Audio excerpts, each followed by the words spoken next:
السلام علیکم، میں ہوں آپ کا ہوسٹ ریحان انصاری۔ آپ دیکھ رہے ہیں نیوز 4۔ آئیے خبر شامل کرتے ہیں ہمارے نمائندہ محمد طیب مہر سے۔ جی طیب، تفصیلات سے آگاہ کریے گا۔ ہاں جی بالکل، خبروں کا سلسلہ بڑھاتے ہوئے گوجرانوالہ سے خبر شامل کرتے چلیں۔ گوجرانوالہ میں بھی پنجاب بھر کی آل پاکستان کلرک ایسوسی ایشن کی جانب سے احتجاجی ریلی نکالی گئی، جو بلڈنگ آفس سے شروع ہو کر ڈپٹی کمشنر آفس پہنچ کر اختتام پذیر ہوئی۔ ریلی کی قیادت آل پاکستان کلرکس ایسوسی ایشن گوجرانوالہ کے ڈویژنل صدر رانا ارشاد اور جنرل سیکرٹری مقصود مغل نے کی۔ احتجاجی ریلی کا مقصد صوبائی حکومت کی جانب سے لیو انکیشمنٹ، تنخواہوں، پینشنوں اور ٹیکس A70 رول کا خاتمہ ہے، اور IMF کی ڈائریکشن پر اداروں کی پرائیویٹیشن، گروپ انشورنس قانون اور فیملی پینشن کا ظالمانہ نظام، تنخواہوں پر ٹیکس، پینشن اور گریجویٹی کالا قانون، پینشن اصلاحیت کے نام پر ڈاکہ سمیت ملازمین کی حق تلفی ہے، کسی صورت میں جو ناقابل قبول ہے۔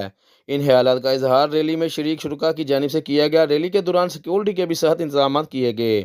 ریلی میں واسطہ buildings, local government corporation, excise, GDA، waste management, education, health department سمیت دیگر اداروں کے ملازمین نے شرکت کی۔ جی